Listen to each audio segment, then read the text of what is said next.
In the last class, children, we studied the physical properties of metals and non-metals. Today, we will discuss the chemical properties of metals and non-metals by analyzing their reaction with oxygen, water, acid, and alkalis.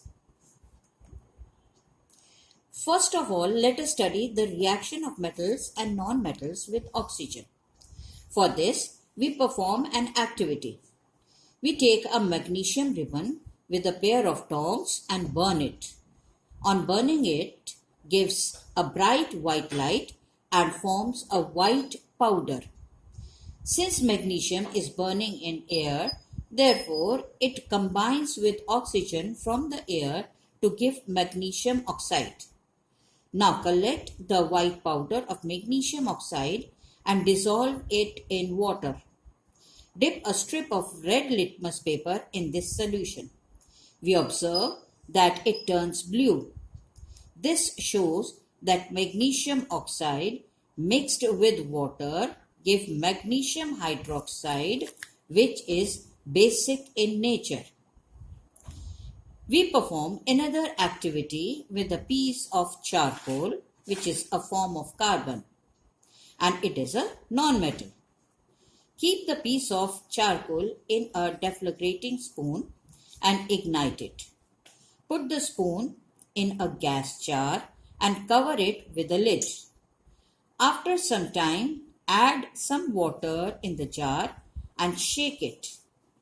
Put a blue litmus paper in the solution and we will observe that it turns red, showing that carbon burns in air to form carbon dioxide gas, which dissolves in water forming carbonic acid.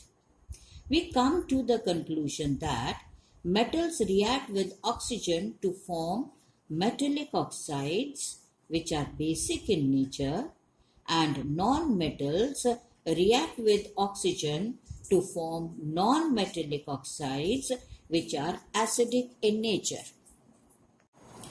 Let us now study the reaction of metals and nonmetals with water. Take a piece of magnesium ribbon, rub it with a sandpaper and put it in a boiling tube, half full of water.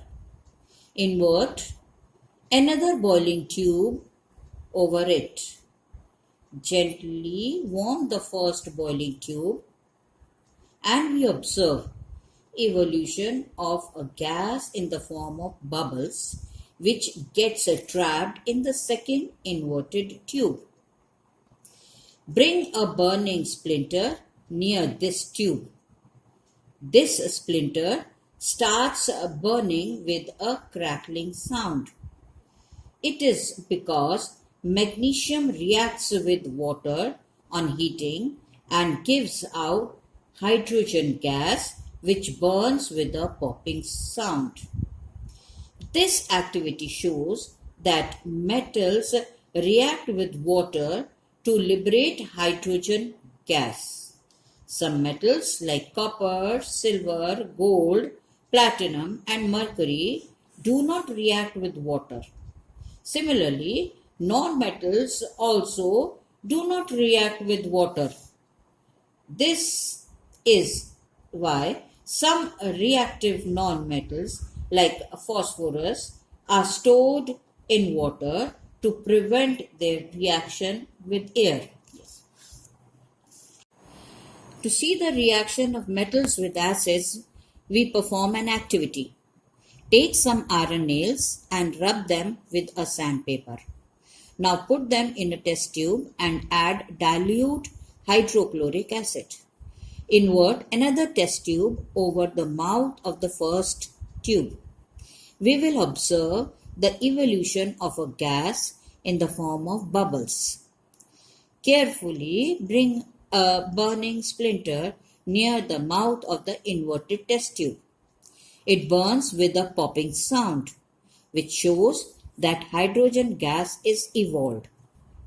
See the reactions here. Iron reacts with hydrochloric acid to give iron chloride and hydrogen. Similarly, zinc reacts with sulfuric acid to give zinc sulfate and hydrogen. This activity shows that most metals react with the dilute acids to give out hydrogen gas. Metals like gold and platinum do not react with dilute acids. Non-metals do not react with acids. Sulfur and phosphorus react with hot concentrated sulfuric acid or nitric acid, but no hydrogen gas is liberated. Most metals do not react with alkalis, but aluminum and zinc can react with sodium hydroxide or potassium hydroxide to form their salts and liberate hydrogen gas.